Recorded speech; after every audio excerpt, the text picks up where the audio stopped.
It's great to be here with you all in this virtual space. Um, and yeah, the first thing I want to say is that, as Joanne said, this can be really uncomfortable material. And today's material in particular is designed to talk about unsettling.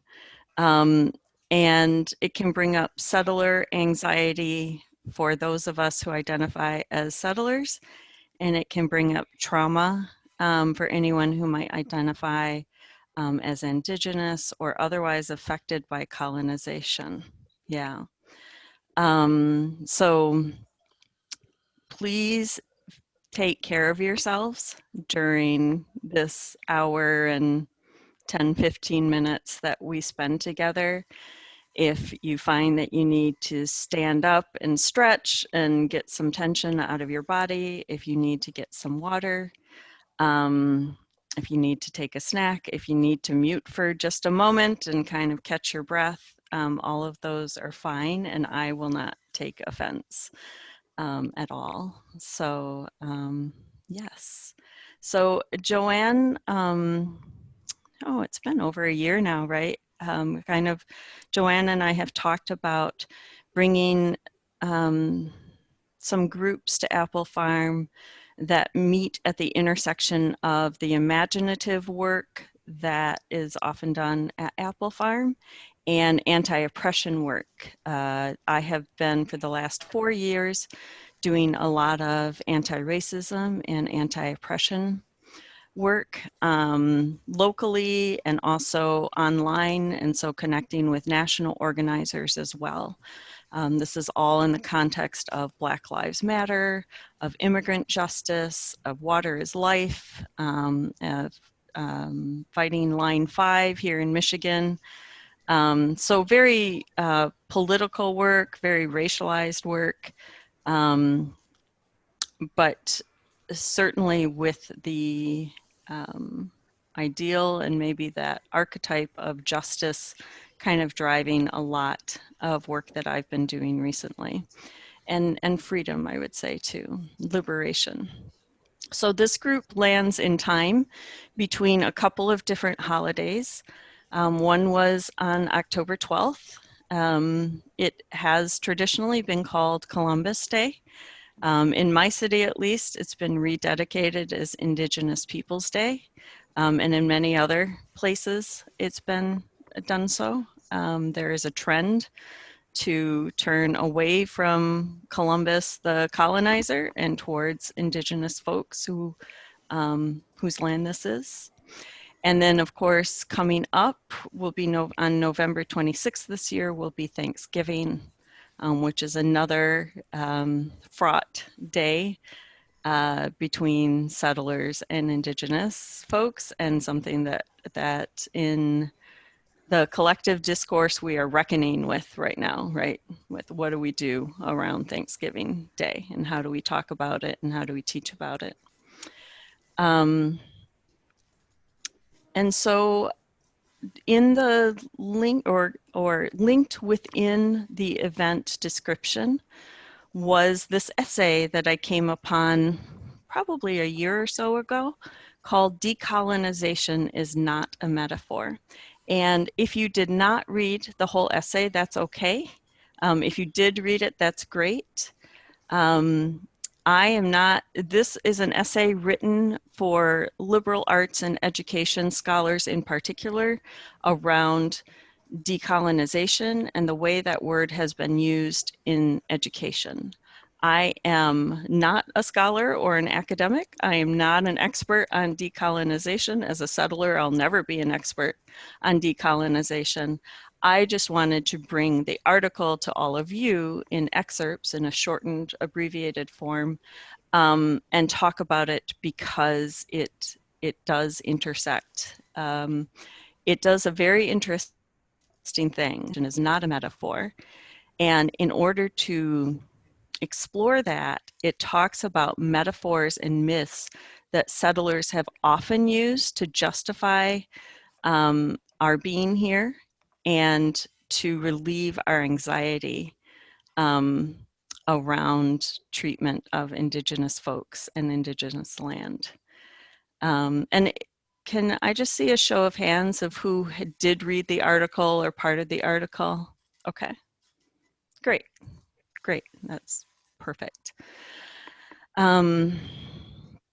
The authors are Eve Tuck and Kay Wayne Yang, and Eve Tuck is Indigenous and Kay Wayne Yang is not. And so they navigate that as they're writing. So before we go into the handout that I have, and I will go ahead and post the link in the chat, so if you need a minute to bring it up, you'll have that while we're kind of getting into the topic. Is just about the word decolonize. We're going to talk more about definitions. That'll be kind of the first way we approach this, but what do people know about the word decolonize? Anything, nothing, or?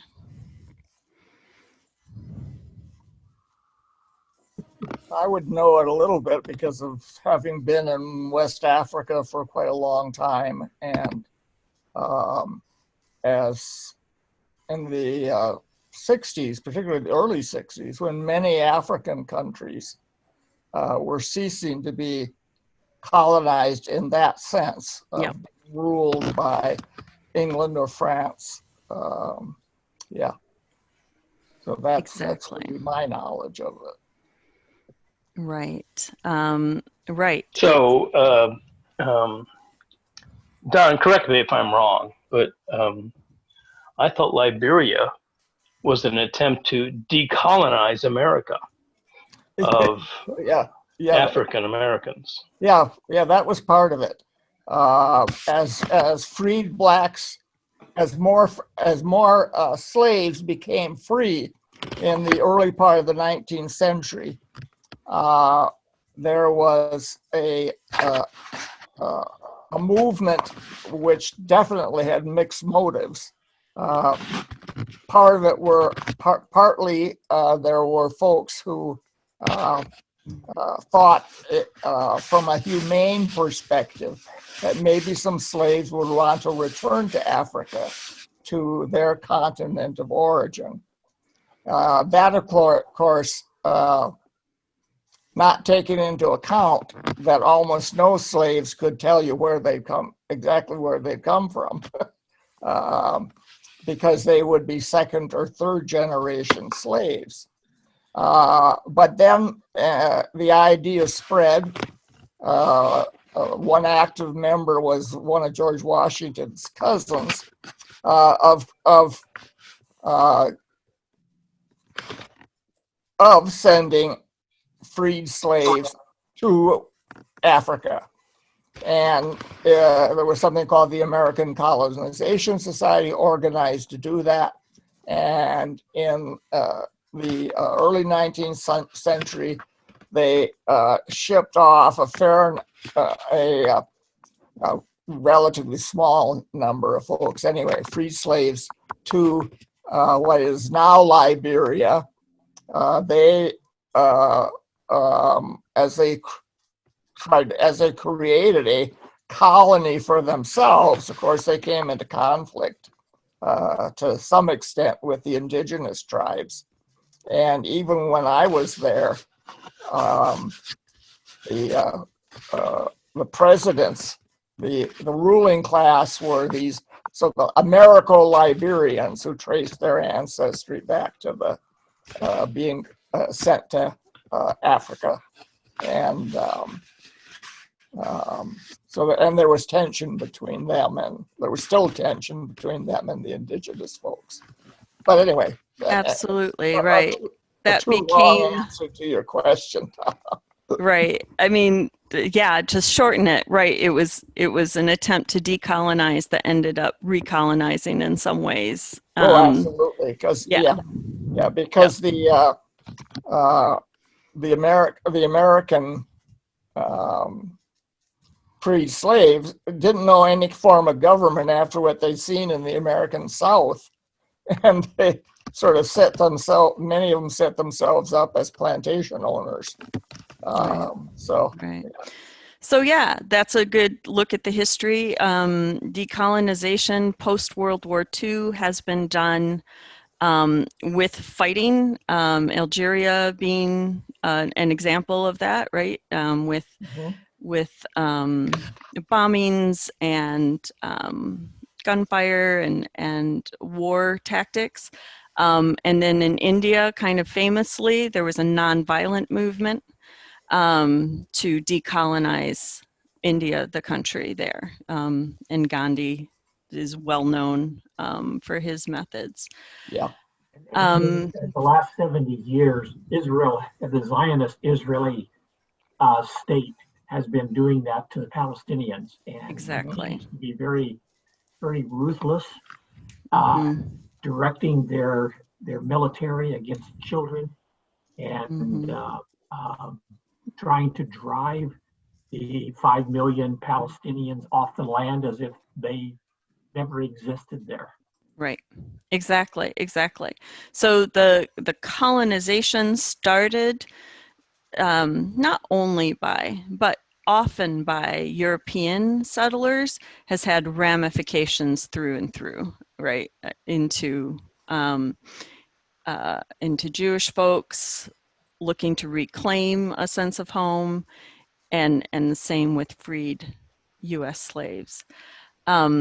Now the way the word is used more often, it's not that that other meaning is not current, but it's used a lot in the U.S. to talk about how to remove settler influence.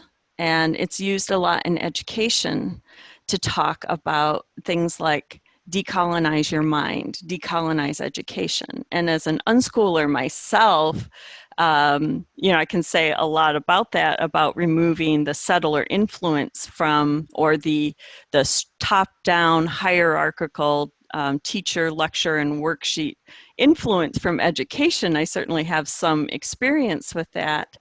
But that is not what decolonization means.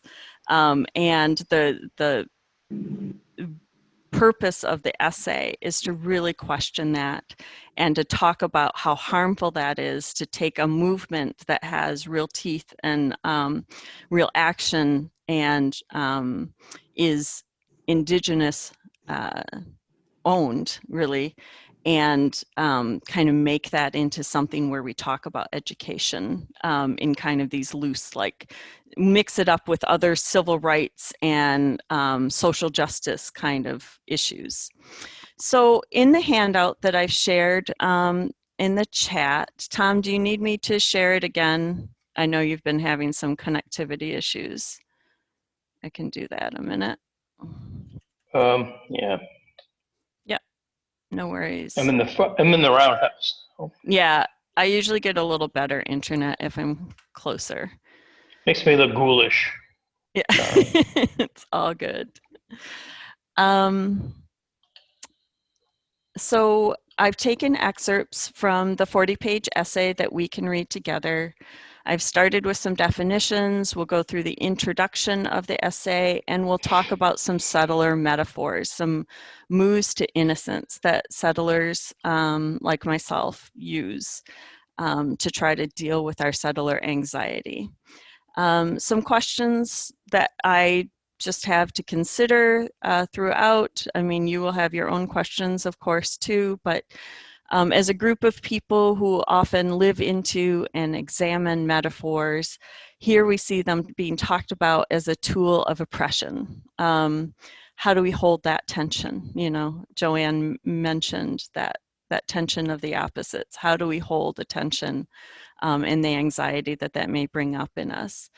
And then another question, given that Apple Farm itself is a land-based community with a place that's very important to most of us, given that many of us may be so-called property owners, how do we navigate true decolonization? Not lead it, for settlers anyway, that's not really the place of settlers, but how do we navigate decolonization and that tension?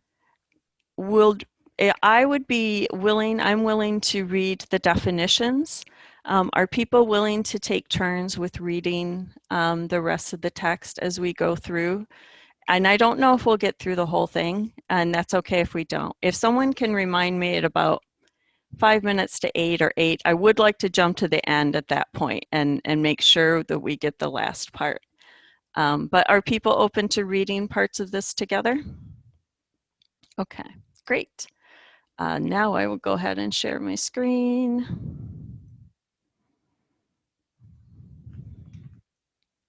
And I'll scroll up to the top. So on this handout that you have the link to, and I see lots of people are on it, which is great. You do have the link right in the title to the full essay. These excerpts are compiled and abridged and paraphrased by me. I'm not pretending that this is the full essay or that I have every quote. A lot of the quotes are in more scholarly and dense language. And for us to be able to read it aloud, I wanted to cut that down as much as possible so we could just really understand together what we're looking at. So I'll start with definitions. The definitions are pulled straight out of the text of the essay itself, so they're not full definitions. They're kind of how things are defined in this piece that we're reading together. Indigenous peoples are those who have creation stories, not colonization stories, about how they came to be in a particular place. Indeed, how they came to be a place. And you'll see the note as an Indigenous scholar and a settler trespasser scholar writing together. Tuck and Yang have used we/they and other paired pronouns to reflect their different positionings throughout the essay. The definition of land. UPIAC scholar Oscar Coagley's assertion, we know that Mother Nature has a culture, and it is a native culture, directs us to think through land as more than a site upon which humans make history, or as a location that accumulates history. I loved that. External colonialism denotes the expropriation of fragments of indigenous worlds, animals, plants, and human beings, extracting them in order to transport them to and build the wealth, the privilege, or feed the appetites of the colonizers, who get marked as the first world. This includes historic examples such as opium, spices, tea, sugar, and tobacco, the extraction of which continues to fuel colonial efforts. Also, diamonds, fish, water, oil, humans turned workers, genetic material, cadmium, and other essential minerals for high-tech devices. So external colonialism is about what can be taken out of stolen land, what quote resources can be used by the settlers or by the colonizers, I should say. And we'll get to settler colonialism in a minute. External colonialism often requires a subset of activities properly called military colonialism, the creation of war fronts and frontiers against enemies to be conquered, the enlistment of foreign land, resources, and people into military operations. Native Americans are, I believe, still the highest per capita of folks who enlist in the military in the US. You are correct. Okay, thank you. In external colonialism, all things native become recast as natural resources, bodies and earth for war, bodies and earth for chattel slavery. Internal colonialism is the biopolitical and geopolitical management of people, land, flora, and fauna within the domestic borders of the imperial nation. This involves the use of particular modes of control, prisons, ghettos, minoritizing, schooling, policing, to ensure the ascendancy of a nation and its white elite. These modes give authority to the so-called parent country of the colony, the metropole, or to the empire. Strategies of internal colonialism, such as segregation, divestment, surveillance, and criminalization, are both structural and interpersonal. And I added my own note. So internal colonialism is a term related to systemic racism, but from a different and more encompassing analysis. And I know we as group have talked about systemic racism before. These are the systems to keep people in their place so that the resources of the land and their labor can be extracted. Settler colonialism combines the two. It operates through internal, external colonial modes simultaneously because there is no spatial separation between metropole and colony. For example, in the United States, many indigenous peoples have been forcibly removed from their homelands onto reservations, indentured and abducted into state custody, signaling the form of colonization as simultaneously internal, via boarding schools and other biopolitical modes of control, and external, via uranium mining on indigenous land in the U.S. Southwest and oil extraction on indigenous land in Alaska. The horizons of the settler colonial nation state are total. They require a mode of total appropriation of indigenous life and land, rather than the selective expropriation of profit-producing fragments.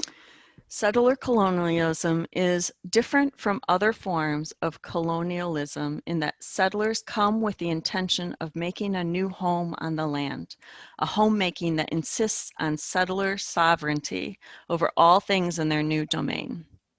Settler colonialism is a structure and not an event. In the process of settler colonialism, land is remade into property, and one, land is remade into property, and two, human relationships to land are restricted to the relationship of the owner to his property. Other relationships to land, see indigenous peoples, are seen as backward and savage. Settlers are not immigrants. Immigrants are beholden to the indigenous laws and epistemologies or theories of what is known of the lands they migrate to. Settlers become the law, supplanting indigenous laws and epistemologies. Therefore, settler nations are not immigrant nations. And then a couple more definitions. I wanted to talk about something that they reference throughout the article, the settler native slave triad. If we're really digging into what makes settler colonialism and what makes a settler, this kind of sketches it out for us. In order for the settlers to make a place their home, they must destroy and disappear the indigenous peoples that live there. At the same time, settler colonialism involves the subjugation and forced labor of chattel slaves, whose bodies and lives become the property and who are themselves kept landless. And it is still true that Black Americans own, I think it's like 0.8% of land or something, to home ownership. It's really a really small percentage of Black Americans who own homes or own property of a type. The settler sees himself as holding dominion over the earth and its flora and fauna as the normal standard for humans, and as more developed, more human, more deserving than other groups or species. The settler is making a new home, and that home is rooted in a homesteading worldview where the wild land and wild people were made for his benefit. He can only make his identity as a settler by making the land produce, and produce excessively, because civilization is defined as production in excess of the natural world, i.e., in excess of the sustainable production already present in the indigenous world. In order for excess production, he needs excess labor, which he cannot provide himself. The chattel slave serves as that excess labor, labor that can never be paid because payment would have to be in the form of property, land. The settler's wealth is land-based, and so payment for labor is impossible.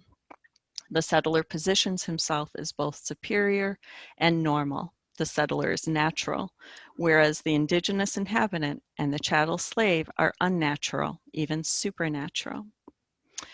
And there's another part to this that I didn't include, but it really talks about how for the chattel slave, the labor is required, but the body that produces the labor is excess. And in fact is an object of threat and fear, and that scares people because the body is not valued, only the labor is. And so if you get into Black Lives Matter reading and rhetoric and kind of scholarship, you'll hear a lot about what is projected upon the Black body specifically. And then the last definition is really not a definition, because decolonization is something that's always being defined and created by Indigenous folks. Decolonization, as we know, is a historical process. That is to say, it cannot be understood, it cannot become intelligible nor clear to itself except in the exact measure that we can discern the movements which give it historical form and content. And that is from Frantz Fanon in his book, The Wretched of the Earth. And in my next group, I hope to be talking about Frantz Fanon. He is a psychiatrist who went to Algeria to practice psychiatry and ended up realizing that everyone's mental illness was derived from the state of being colonized. And he joined the movement and the fight to decolonize Algeria. So, yeah. All right. So let's take just a moment and kind of talk about, are there questions? Are there thoughts about those definitions? I know that was kind of a lot to get through, but it kind of sets us up for talking about the decolonization is not a metaphor, and the metaphor is in place.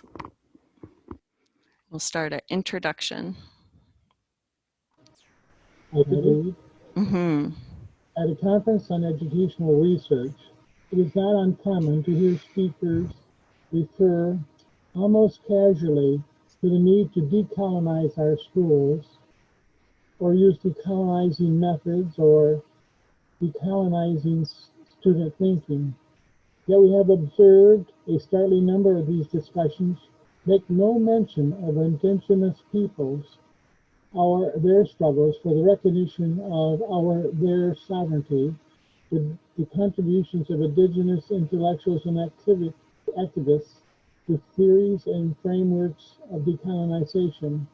Further, there is often little recognition given to the immediate context of, I think, I can hardly see that, I think it's settlers colonizing on the North American lands where many of these conferences take place. Of course, dressing up in the language of decolonization is not as offensive as Navajo. I think I'm missing some part of that. Okay. Navajo print underwear? Okay, I see there's a part of that that's missing. Sold at a clothing chain store, Deanor 2012, and other appropriations of indigenous cultures and materials that occur so frequently. Yet this kind of inclusion is a form of inclusion dangerous in how it domesticates decolonization. We want to be sure to clarify that decolonization is not a metaphor. When metaphor invades decolonization, it kills the very possibility of decolonization. It recenters whiteness. It resettles theory. It extends innocence to the settler. It entertains a settler future. Okay. There is a long and bumbled history of non-indigenous peoples making moves to alleviate impacts of colonization. the too easy adoption of decolonizing discourse, making decolonization a metaphor, is just one part of that history, and it taps into pre-existing tropes. Tropes? Okay. And get in the way of more meaningful potential alliances. We think of the enactment of these tropes as a series of moves which problematically attempt to reconcile settler guilt and complicity and rescue settler futurity. Here, to explain why decolonization is and requires more than a metaphor, we discuss some of these moves to innocence. Thank you, George. You're welcome. And if you want, okay, go ahead. Recently, in a symposium on the significance of liberal arts education in the United States, Eve presented an argument that liberal arts education has historically excluded any attention to settler colonialism. This makes liberal arts education complicit in the project of settler colonialism. It has rendered the truer project of liberal arts education something like trying to make the settler indigenous to the land he occupies. The attendees were titillated by this idea, nodding and murmuring in approval, and it was then that Eve realized that she was completely misunderstood. Many in the audience heard this observation, that the work of liberal arts education is in part to teach settlers to be indigenous as something admirable, worthwhile, something wholesome, not as a problematic point of evidence about the reach of the settler colonial erasure. Playing Indian is a powerful U.S. pastime, from the Boston Tea Party to fraternal organizations to New Age trends to even those aforementioned native print underwear. Philip Deloria maintains that from the colonial period to the present, the Indian has skulked in and out of the most important stories various Americans have told about themselves. The indeterminacy of American identities stems in part from the nation's inability to deal with Indian people. Americans wanted to feel a natural affinity with the continent, and it was Indians who could teach them such aboriginal closeness. Yet, in order to control the landscape, they had to destroy the original inhabitants. Thank you. I have a question. Mm-hmm. Will we be able to get to what would it mean to sincerely or to actually work? Right. Yes, we get glimpses of it at the end. That's why I want to make sure that we go to that part. If we run out of time, I don't want to leave us hanging in this part. Yeah, I agree. Well, in this move to innocence, settlers locate or invent a long-lost ancestor who is rumored to have had Indian blood, and they use this claim to mark themselves as blameless in the attempted eradications of indigenous peoples. There are numerous examples of public figures in the United States who remember a distant native ancestor, including Nancy Reagan, who is said to be a descendant of Pocahontas, and more recently Elizabeth Warren and many others, illustrating how commonplace settler name. Vine Deloria Jr. discusses what he calls the Indian grandmother complex in the following account from Custer Died for Your Sins. During my 3 years as executive director of the National Congress of American Indians, it was a rare day when some white person didn't visit my office and proudly proclaimed that he or she was of Indian descent. At times I became quite defensive about being a Sioux when these white people had a pedigree that was so much more respectable than mine. But eventually I came to understand their need to identify as partially Indian and did not resent them. I would confirm their wildest stories about their Indian ancestry and would add a few tales of my own, hoping they would be able to accept themselves someday and leave us alone. Whites claiming Indian blood generally tend to reinforce down a little bit more. Sorry. They tend to reinforce mythical beliefs about Indians. All but one person I met who claimed Indian blood claimed it on their grandmother's side. I once did a projection backward and discovered that evidently most tribes were entirely female for the first 300 years of white occupation. No one, it seemed, wanted to claim a male Indian as a forebear. Shall I keep reading? If you'd like. Sure. It doesn't take much insight into racial attitudes to understand the real meaning of the Indian grandmother complex that plagues certain white people. A male ancestor has too much of the aura of the savage warrior, the unknown primitive, the instinctive animal, to make him a respectable member of the family tree. But a young Indian princess, that was royalty for the taking. Somehow the white was linked with a noble house of gentility and culture, if his grandmother was an Indian princess who ran away with an intrepid pioneer. While a real Indian grandmother is probably the nicest thing that could happen to a child, why is a remote Indian princess grandmother so necessary for many white people? Is it because they are afraid of being classed as foreigners? Do they need some blood tie with the frontier and its dangers in order to experience what it means to be an American? Or is it an attempt to avoid facing the guilt they bear for the treatment of the Indians? Thank you. I can read. Okay, thank you. Settler nativism, or the Indian grandmother complex, is a settler move to innocence because it is an attempt to deflect the settler identity while continuing to enjoy the settler privilege and occupy stolen land.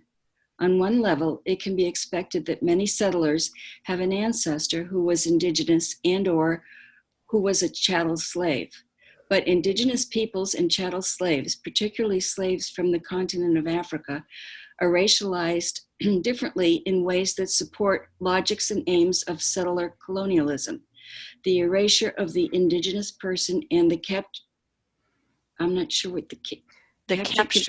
and containment. Okay, of the slave. Patrick Wolf explains, the one-drop rule means any amount of African ancestry, no matter how remote, makes a person Black.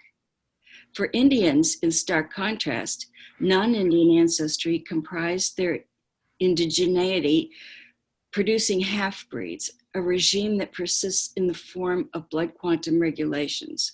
And they do go on today. Yeah. Yeah, but we do need to carry cards. Yeah. Blackness in settler colonial context is expansive, ensuring that a slave criminal status will be inherited by an expanding number of Black descendants. Yet Native American is subtractive. Native Americans are constructed to become fewer in number and less native, blood quantum rules, but never exactly white. Over time, Native American is racialized that portrays contemporary indigenous generations to be less authentic, less indigenous than every prior generation in order to ultimately phase out indigenous claims to land and usher settler claims to property. In the racialization of whiteness, blood quantum rules are reversed so that white people can stay white, yet claim descendants from an Indian grandmother. In 1924, the Virginia legislature passed the Racial Integrity Act, which enforced the one-drop rule except for white people who claimed a distant Indian grandmother.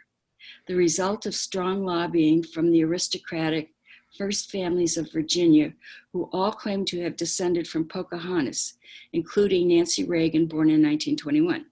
Known as the Pocahontas exception, this loophole allowed thousands of white people to claim Indian ancestry, while actual indigenous people were reclassified as colored and disappeared off the public record. Quoting Dakota scholar Kim Tallbear, and my point is, maybe you do have some remote ancestor. So what? You don't just get to decide that you're Cherokee if the community does not recognize you as such. Ancestry is different from tribal membership. Indigenous identity and tribal membership are questions that the indigenous communities alone have the right to struggle over and define, not DNA tests, heritage websites, and certainly not the settler state. Settler nativism is about imagining an Indian past and a settler future. In contrast, tribal sovereignty has provided for indigenous present, and various indigenous intellectuals theorize decolonization as native futures without a settler state. Yes. Mm-hmm. Thank you, Stephanie. You're welcome. Mm-hmm. All right. So as we talk about the second move to innocence, the first being the settler nativism, that I too am native, to reclaim things that way, to alleviate, right, settler anxiety that way. Then we talk about the second way of alleviating that, moves to innocence, settler adoption fantasies. Is there someone who would like to read part of that? I can join in. Okay, thanks, John. Sure.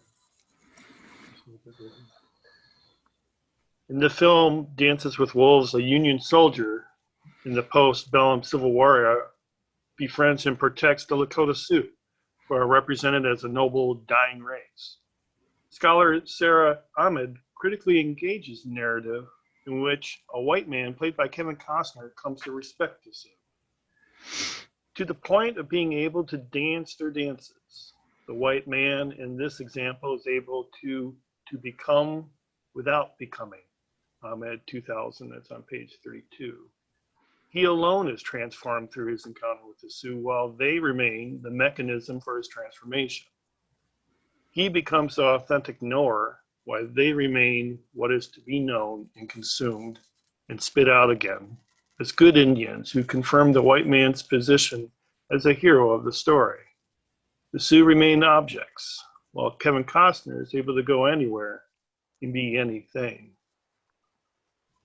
The desire to become without becoming Indian is a settler adoption fantasy. These fantasies can mean the adoption of indigenous practices and knowledge, but more refer to those narratives in the settler colonial imagination in which the native, understanding that he is becoming extinct, hands over his land, his claim to the land, his very Indianness to the settler for safekeeping. This is a fantasy that is invested in a settler futurity and a dependent on the foreclosure of an indigenous futurity. It's page 14. Because the prevalence of the adoption narrative in American literature, film, television, holidays, and history books far exceeds the actual occurrences of adoptions, we are interested in how this narrative spins a fantasy that an individual settler can become innocent, indeed heroic, and indigenized against a backdrop of national guilt. The adoption fantasy is the mythical trump card desired by critical settlers who feel remorse about settler colonialism, one that absolves them from the inheritance of settler crimes and that bequeaths a new inheritance of nativeness and claims to land, which is a reaffirmation of what the settler project has been all along. Mm-hmm.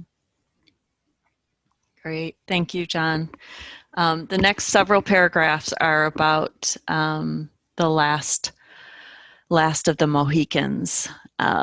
So would someone like, they're pretty easy reading because they're just kind of talking about and summarizing the story. Would someone like to read that? Great. To more fully explain, we turn to perhaps the most influential version of the adoption narrative, penned by James Fenimore Cooper in 1823 to 1841. James Fenimore, son of that genius in land speculation, William Cooper, so just his father was very much interested in getting and stealing that land and getting that land. It was a huge thing that he did. He grew up in Six Nations territory that his father had grabbed and named after himself as Cooperstown, New York. In these Iroquois lakes, forests, and hills, James Fenimore and later his daughter, Susan, imagined for themselves frontier romances full of tragic Indians, inventive and compassionate settlers, and virginal white/Indian women in virgin wilderness. Cooper's 5-book series, collectively called the Leather Stocking Tales, are foundational in the emergence of American literature. Melville called Cooper our national author, and it was no exaggeration. His were the most widely read novels of the time, and in the age of the printing press, this meant they were the most circulated books in a U.S. print-based popular culture. The tales are credited with the constructions of the vanishing Indian, the resourceful frontiersman, and the degenerate Negro, the pivotal triad of archetypes that forms the basis for an American national literature. The Last of the Mohicans is undoubtedly the most famous among the tales and has been remade into 3 separate television series: an opera, a BBC radio adaptation, a Marvel comic book series, a stage drama, and 11 separate films spanning 1912 to 1992. In a sense, Last of the Mohicans is a national narrative that has never stopped being remade.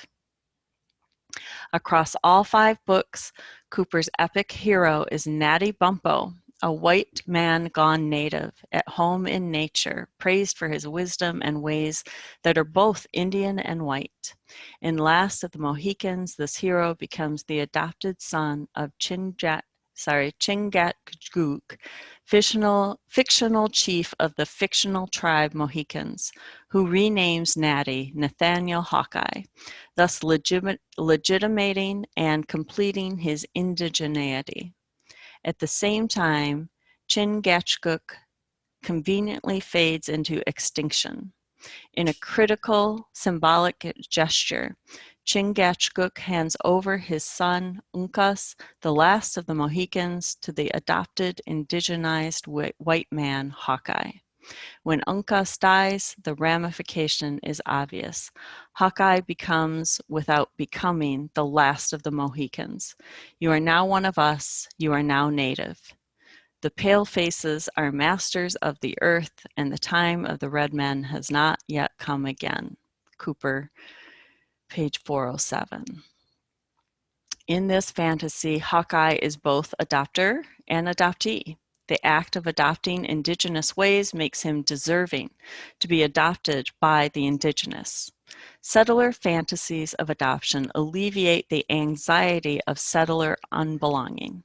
He adopts the love of land and therefore thinks he belongs to the land. He is a first environmentalist and sentimentalist, nostalgic for vanishing native ways. In today's jargon, he could be thought of as an eco-activist, naturalist, and Indian sympathizer. At the same time, his cultural hybridity is what makes him more, quote, fit to survive, the ultimate social Darwinism. Better than both British and Indian, he is the mythical American. Hawkeye, hybrid white and Indian, becomes the reluctant, but nonetheless rightful inheritor of the land and warden of its vanishing people. In addition to fabricating historical memory, the tales serve to generate historical amnesia. The books were published between 1823 and 1841. At the height of the Jacksonian period with the Indian Removal Act of 1830 and subsequent Trail of Tears from 1831 to 1837. During this time, 46,000 Native Americans were removed from their homelands, opening 25 million acres of land for resettlement. The tales are not only silent on Indian removal, but narrate the Indian as vanishing in an earlier time frame, and thus indigenous people are already dead prior to removal. Performing sympathy is critical to Cooper's project of settler innocence. It is no accident that he's often read as a sympathizer to the Indians, despite the fact that he didn't know any, in contrast to Jackson's policies of removal and genocide. Cooper is cast as the innocent father of U.S.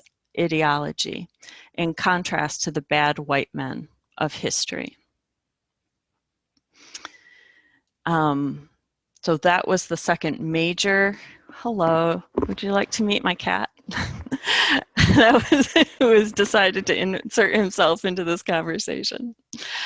The second major piece of metaphorization that I wanted to talk about. And so we have time. We're right where we need to be.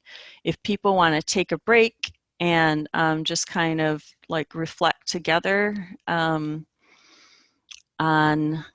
what you're hearing and what's coming up for you and what is that making you think, and is it uncomfortable? Because I've read this essay several times and I'm always uncomfortable. So, yeah. And I see some reactions kind of like covering heads and stuff when we talk about how the last of the Mohicans was generated historical amnesia, really erased what was being done at the time.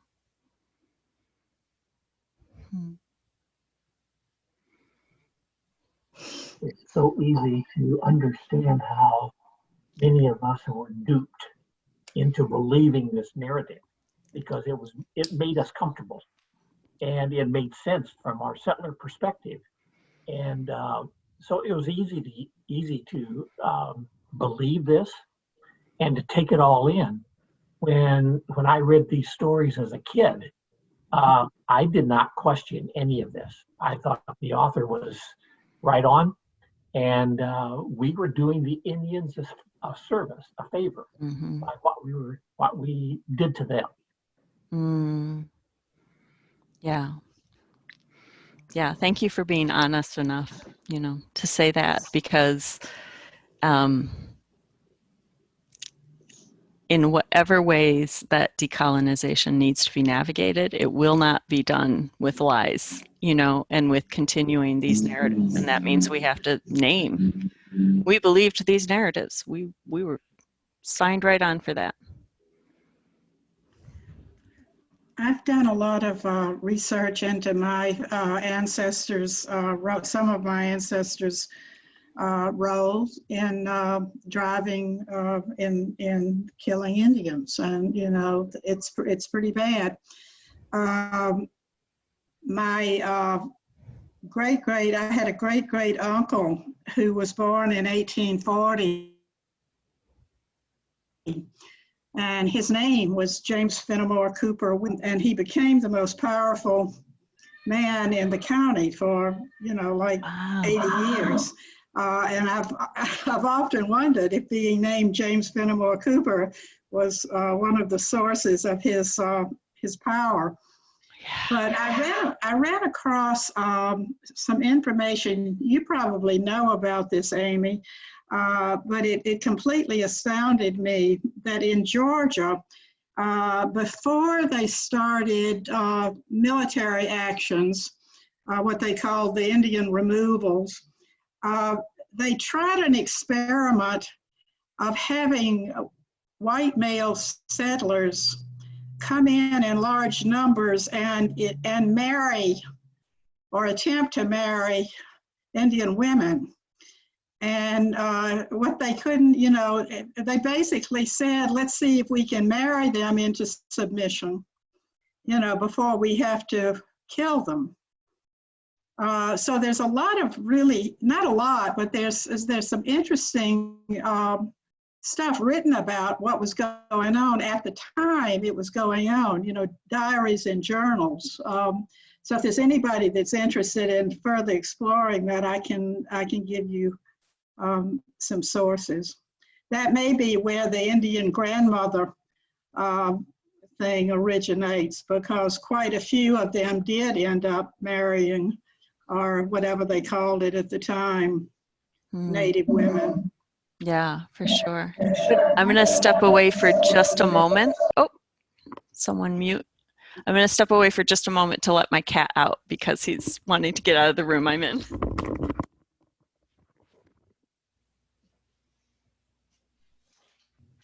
When Amy comes back, I would like to add something to that conversation.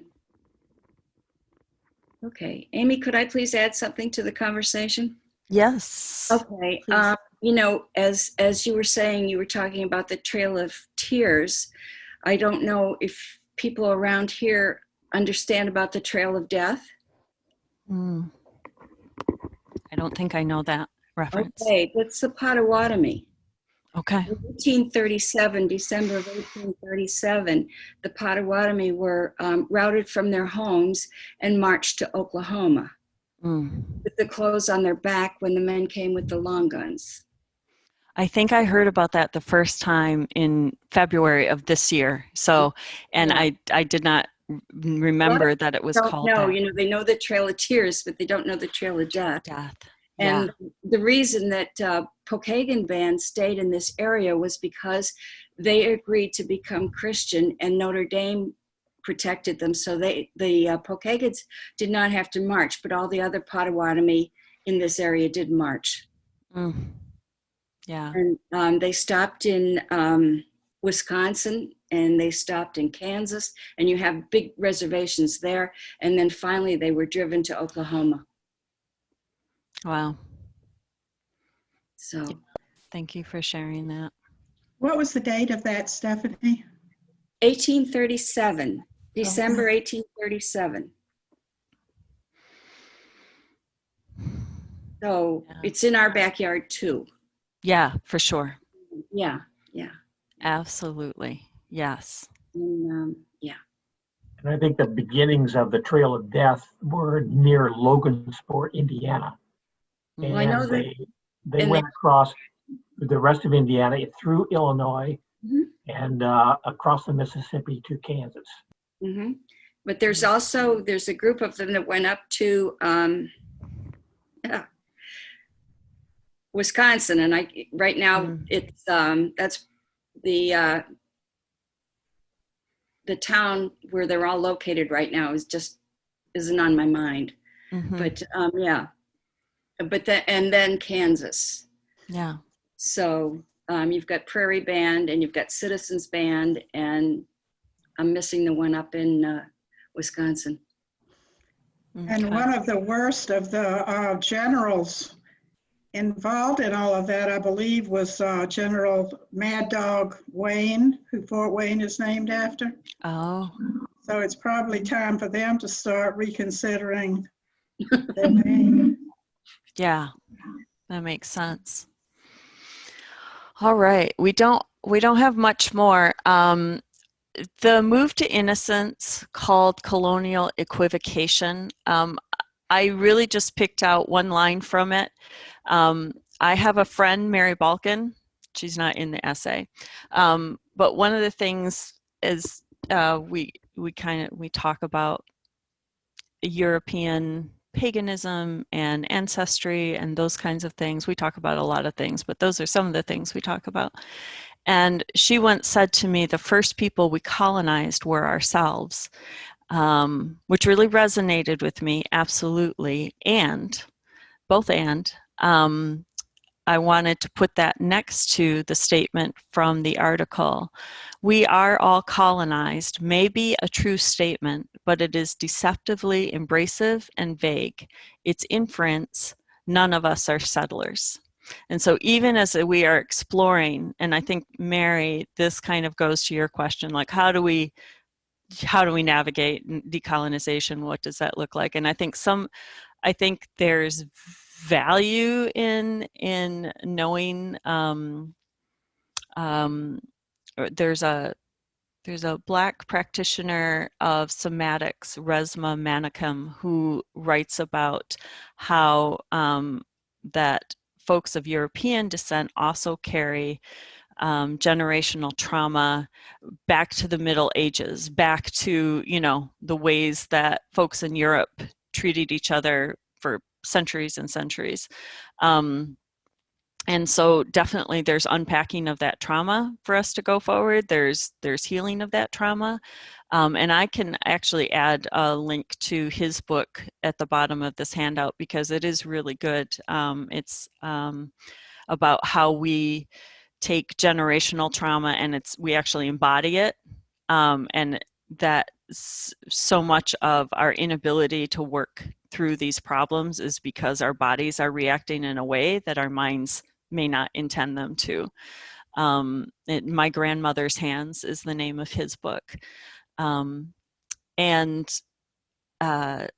yes, all of that is true. And how do we step into claiming both collective and individual ownership, that we are settlers, that this is exactly what our ancestors did and then wrote stories about to relieve the anxiety of having done so, right? To deal with that. And so then we can move to the section where I just pulled out pieces that were about glimpsing Indigenous sovereignty and true decolonization. As I said before, there isn't really a definition. It is a historical movement. It is something that takes place in real time in different ways. It is something for Indigenous folks to lead the way on. But as with anything, we can listen and we can follow and we can figure out where we can support Indigenous folks who are doing this work.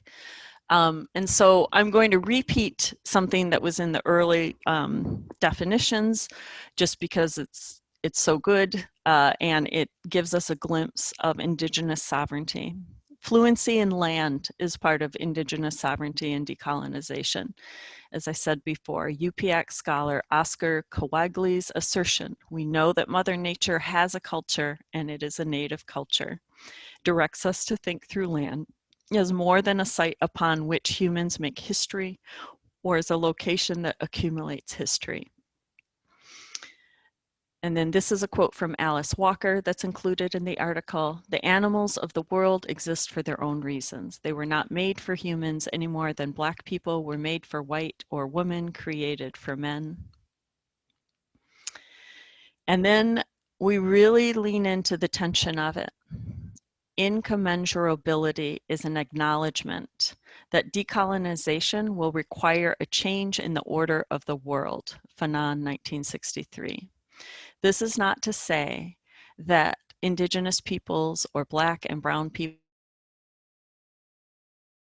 take position as settlers. The goal is not for everyone to merely swap spots on the settler colonial triad or take another turn on the merry-go-round.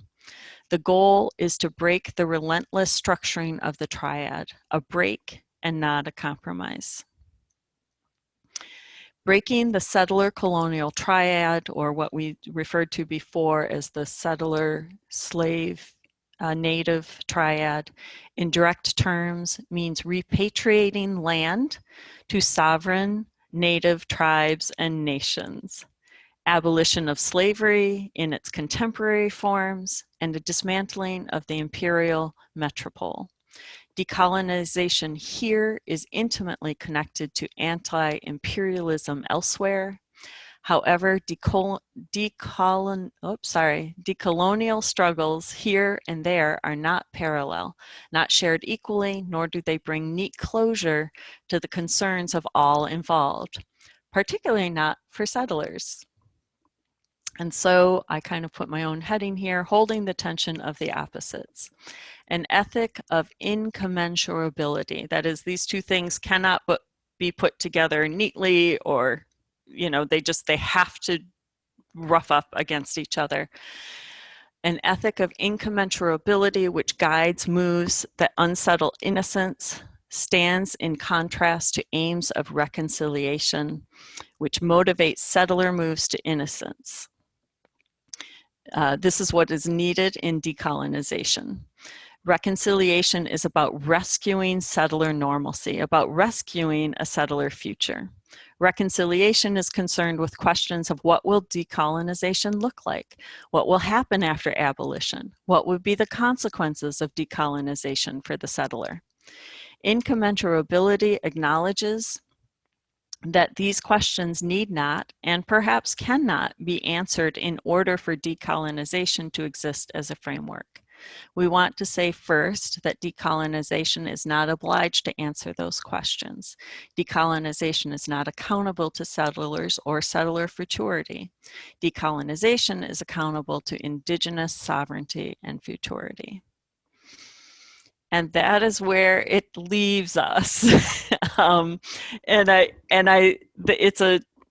It's a hard place to be left, right? It doesn't have answers because it is not the responsibility of Indigenous sovereignty and futurity to answer what happens to settlers. It is the responsibility of decolonization to figure out what is best for the land and what is best for the land's people. That's what it is.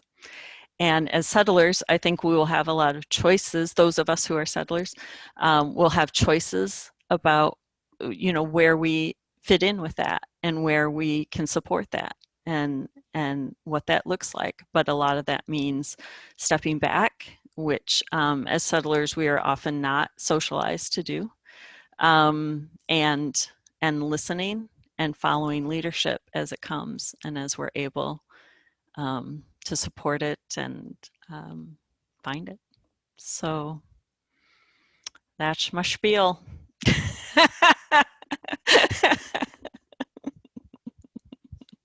That's my thing. It's 8:11, so Joanne, what do you think? Should we talk a few minutes or go ahead and wrap up?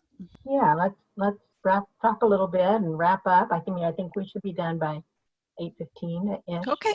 Go ahead. Can you put us back on full screen, maybe? Yes, I can. Good idea.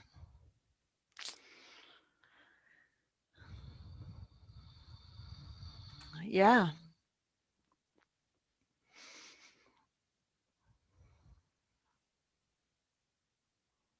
So what comes up for folks?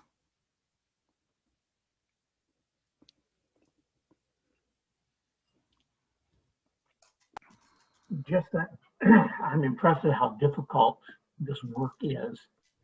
We have centuries and centuries and centuries of normalization of a settler mentality that, from our perspective, we're in the right. We did the right thing. And to buck against those centuries of what appears to be normal is really, really hard work. And it needs all of us to be working together with this. Mm-hmm. So I'm grateful, Amy, for what you're doing. Thank you. Yeah. I'm grateful for the people I've learned from. Go ahead. For 18 years, I was the behavioral health director for the Pokagon Band.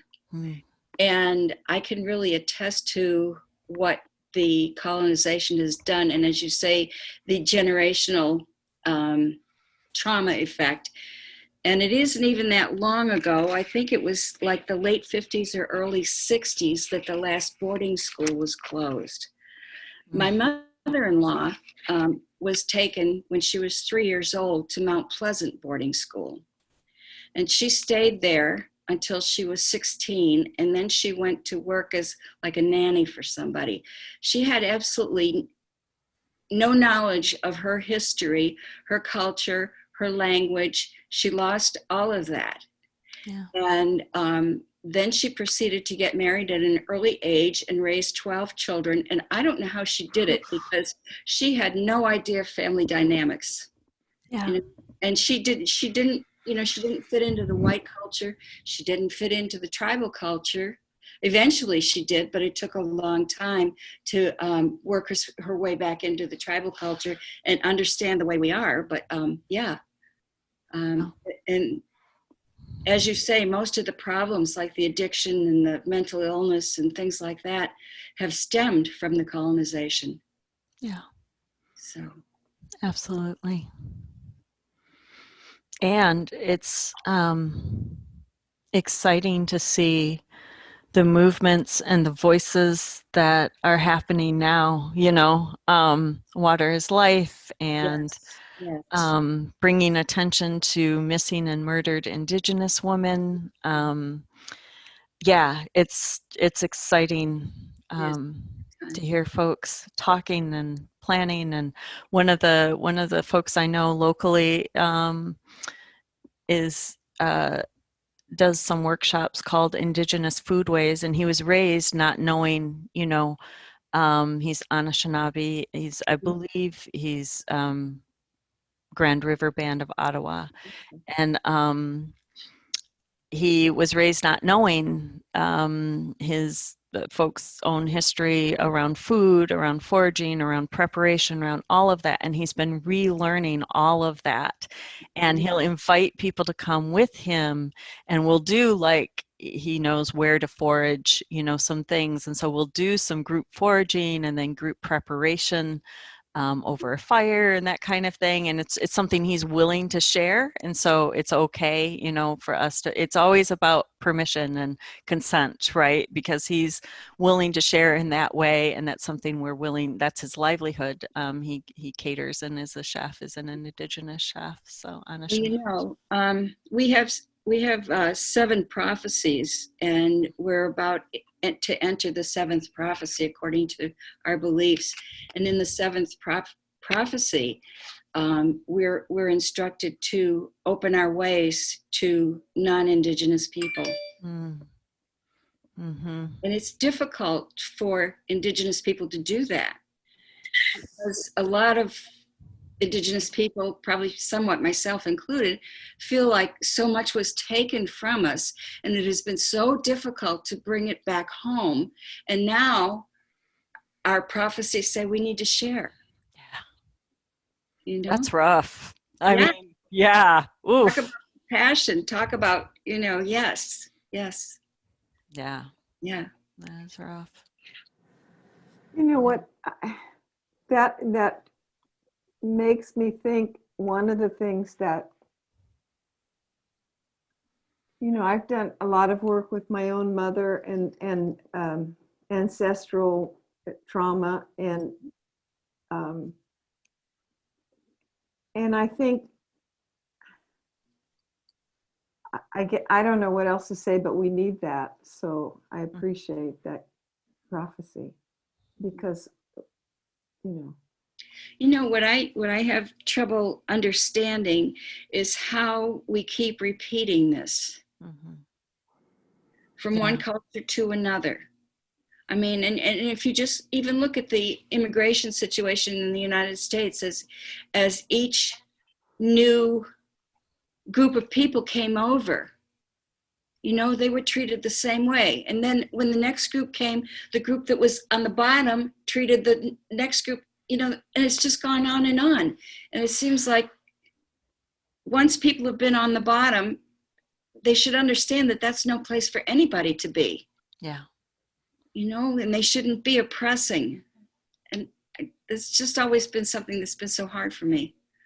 Yeah, that makes sense. I think I said it last time, white supremacy is a powerful drug. Yeah, you're right. Yeah, it really is. So, all right, well, that's our time. I will add that link to Resmaa Manikam's book, My Grandfather's Hands, at the bottom. And I know John will kind of send out and make sure everyone has the handouts and the video and all that good stuff. So, and would you remind us what the next group then, the third and final for now group is? Could you remind? Yeah, so we mentioned him briefly, Frantz Fanon. Originally from Martinique, a colonized French island, colonized by the French, and an island in the Caribbean. He went to France. He was trained in psychiatry. He went to Algeria to practice. And then, as I said earlier, he realized that people's mental illness was coming from the fact of being colonized. And he joined the movement to fight for the freedom of the Algerian people. And so we'll be taking excerpts from his book, The Wretched of the Earth, where he specifically, and probably from his other books too, I'm still looking at it because I thought it was interesting. We're all folks who are very interested in trauma and soul and psychiatry of a certain kind. And here's a psychiatrist that I rarely hear talked about in these circles, who actually was so moved by what he saw that he jumped over into action, into doing that, and also wrote extensively about it, and really put a framework on colonization and decolonization for the rest of the world in a really meaningful way. So I'm going to try to do the same thing, take some excerpts and make it more simple to understand or simple to get into, because when I read him, I find him difficult to read, challenging, great, brilliant, but difficult. So I thought, well, let's do something that we can talk about in a group. So that'll be next time. I better get to work on that. He was very popular in the 60s. Okay. Yes, I believe that. And you can tell from his writing. Yeah. Yeah. It's very powerful. It's okay. Thank you, Amy, so much for selecting this essay and what it brought to all of us, and for all. Stephanie, your participation was really broadening things here for us too, and everyone's, by your presence, and whether you spoke or not, we create a container for these things. So I appreciate it. I think go ahead and unmute. I was in a group last week that did all kinds of things unmuted, like chants and moaning and all kinds of things. So as we say goodbye, if you want to say goodbye to someone, you know, or say thank you to Amy, you know, we can just unmute and do it and leave when you're ready.